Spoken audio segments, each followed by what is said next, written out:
Everybody loves a good plot twist. A really famous one we like to talk about a lot is Darth Vader hitting Luke Skywalker with the whole, "I am your father." I am your father. No! We all love a good plot twist. What surprises me is that poets don't employ plot twists much, if at all. Not every poem can have a plot twist. I understand that. Lyric poetry does not have a narrative or a plot to twist in the first place, so that's okay.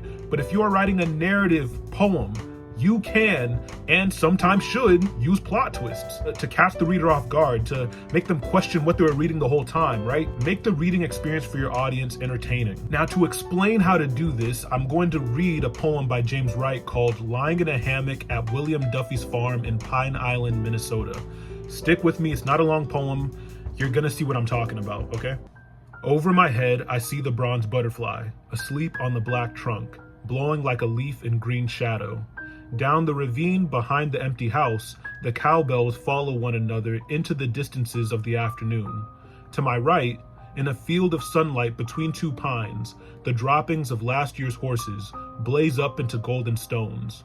I lean back as the evening darkens and comes on. A chicken hawk floats over, looking for home. I have wasted my life.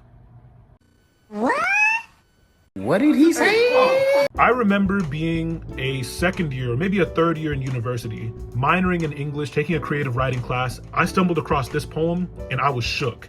I was like, whoa, what the heck is that ending? Where did that come from? You know what I'm saying? I'm seeing all this nice nature scenery, this nice farm scenery and stuff like that.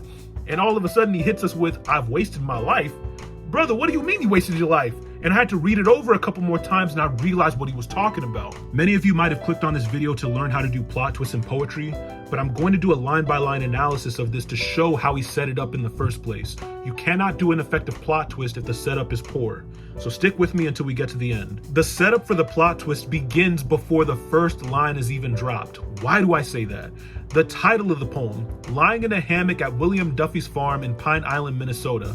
That sounds like the most peaceful, calm, relaxing kind of title you can think of for a poem. So you're not thinking existential crisis when you read a title like that. Does that make sense? Furthermore, he thrusts us right into the narrative, right into the plot, without introducing the speaker or introducing the location, because the title already handles that for us. Think about it. Before we read the first line of the poem, we know what the speaker is doing. He's lying in a hammock. We know where he is, William Duffy's farm.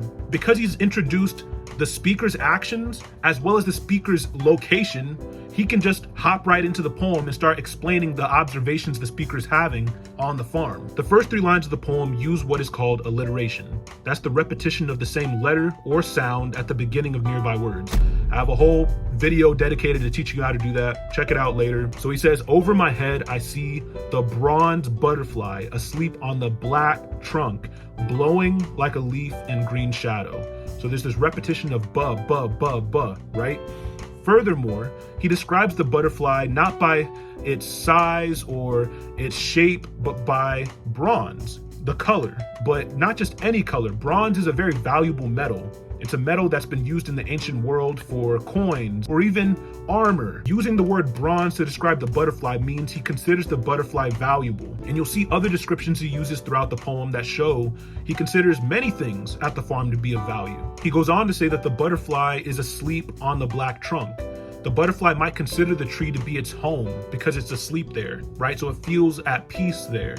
This comes into play later. Down the ravine behind the empty house, the cowbells follow one another into the distances. Notice how he referred to the house as empty.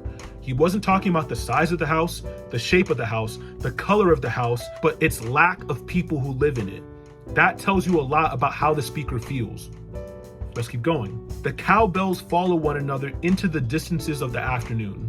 Cowbells cannot follow one another, okay? He's using the cowbells to talk about the cows following one another. He's using a technique called metonymy. Metonymy is where you use part of something to describe the whole thing, right? So kind of like how you might refer to lawyers as suits.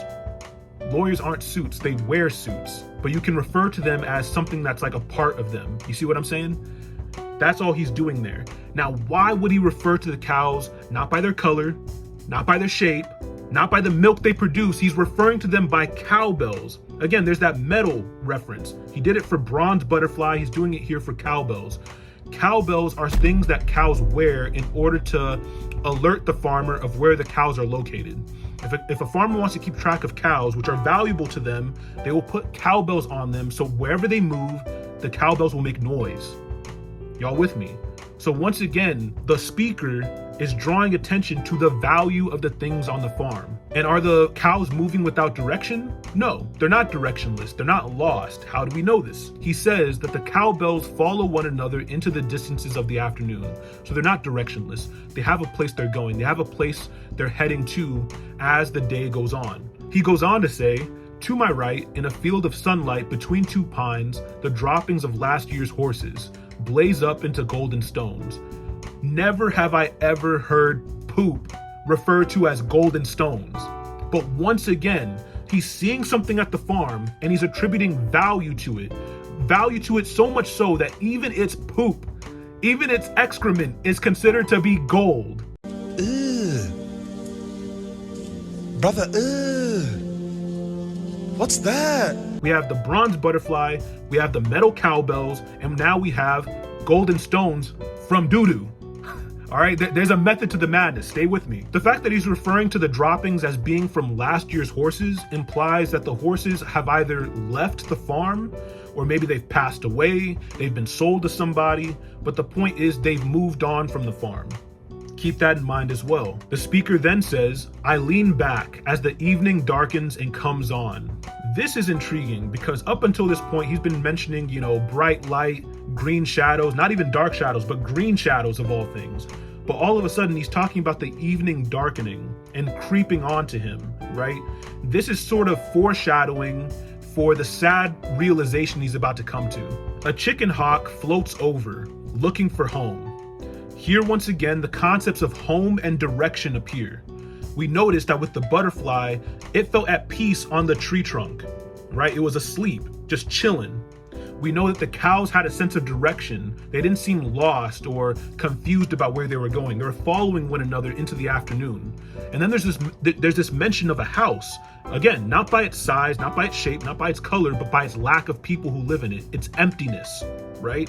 And then finally, he says, a chicken hawk floats over, looking for home. The funny thing is, the chicken hawk isn't frantically looking for home. It says that the chicken hawk floats over him, looking for home. The word float does not imply frantic or scared or worried. Float implies at peace. So even as the chicken hawk is looking for home, he's inferring that the chicken hawk is chill about it, right? It's relaxed in its search, almost as if it knows where home is. It's just searching for it at the moment. How can he know that the chicken hawk is really looking for home? He doesn't really know that. The speaker's making an assumption about that based on how he feels about his own life.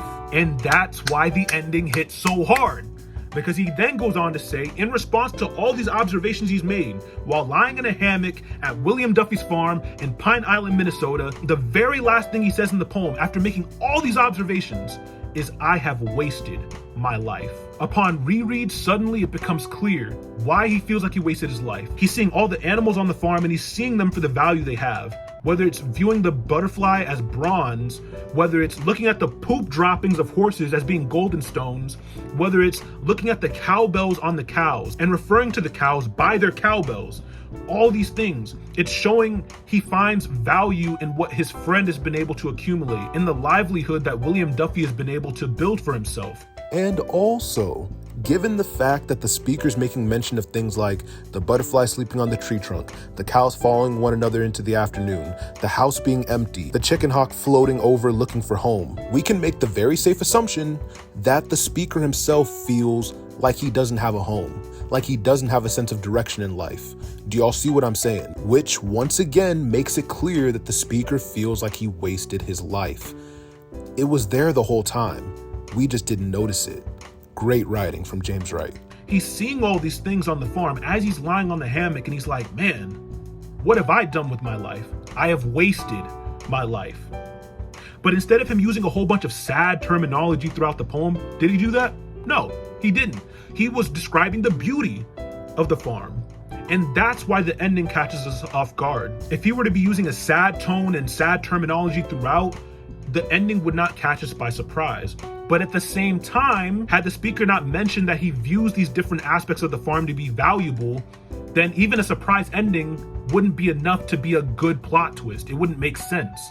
But by pointing out the different aspects of the farm that are of value, are important, are worth something, when he says, "I've wasted my life," retroactively, it makes sense.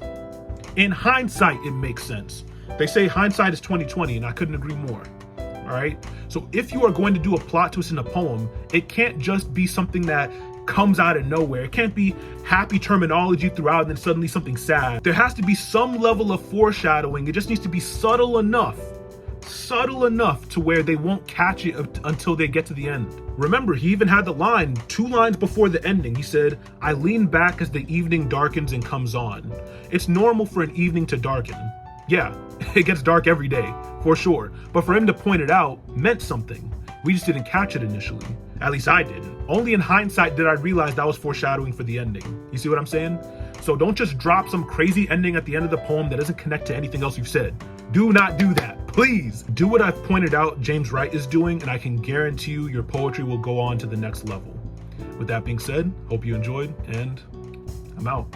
Deuces.